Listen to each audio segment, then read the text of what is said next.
if we needed to get artificial intelligence correct on the first try or die, we would all definitely now be dead. That is a more difficult, more lethal form of the problem. Like if those people in 1956 had needed to correctly guess how hard AI was and like correctly theorize how to do it on the first try, or everybody dies and nobody gets to do any more science, then everybody would be dead and we wouldn't get to do any more science. That's the difficulty. You've talked about this, that we have to get alignment right on the first, quote, critical try. Why is that the case? What is this critical? How do you think about the critical try, and why do we have to get it right? It is something sufficiently smarter than you that everyone will die if it's not aligned. I mean, you can like sort of zoom in closer and be like, well, the actual critical moment is the moment when it can deceive you, when it can talk its way out of the box, when it can bypass your security measures and get onto the internet, noting that all these things are presently being trained on computers that are just like on the internet, which is, like not a very smart life decision for us as a species. Because the internet contains information about how to escape. Because if you're like on a giant server connected to the internet, and that is where your AI systems are being trained, then if you get to the level of AI technology where they're aware that they are there and they can decompile code and they can like find security flaws in the system running them, then they will just like be on the internet. There's not an air gap on the present methodology.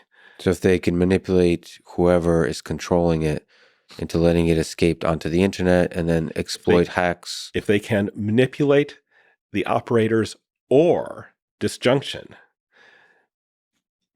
find security holes in the system running them. So manipulating operators is the human engineering, right? That's also holes.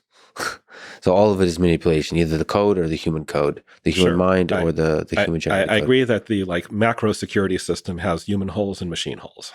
And then they could just exploit any hole. Yep.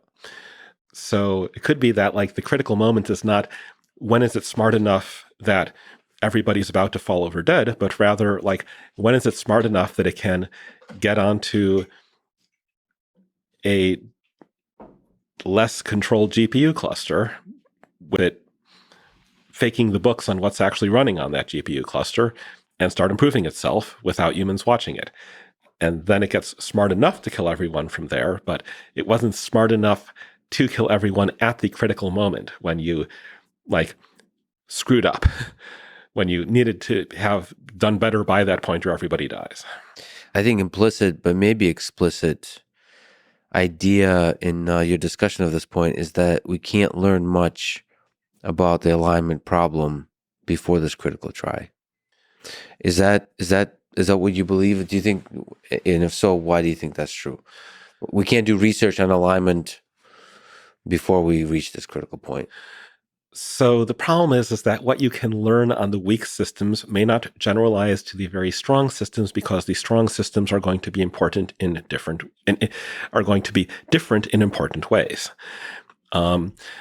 Chris Ola's team has been working on mechanistic interpretability, understanding what is going on inside the giant inscrutable matrices of floating point numbers by taking a telescope to them and figuring out what is going on in there. Mm-hmm. Have they made progress? Yes.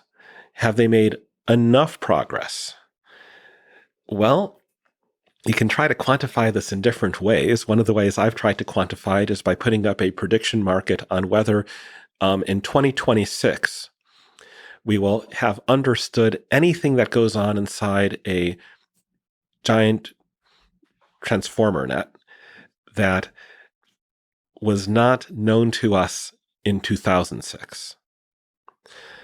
Like, we have now understood induction heads in these systems by dint of much research and great sweat and triumph, which is like, if you like a thing where if you go like A, B, A, B, A, B, it'll be like, oh, I bet that continues A, B. Mm-hmm. And a bit more complicated than that. But the point is, like, we knew about regular expressions in 2006, and these are like pretty simple as regular expressions go. So this is a case where, like, by dint of great sweat, we understood what is going on inside a transformer, but it's not like the thing that makes transformers smart. It's a kind of thing that we could have built by hand decades earlier.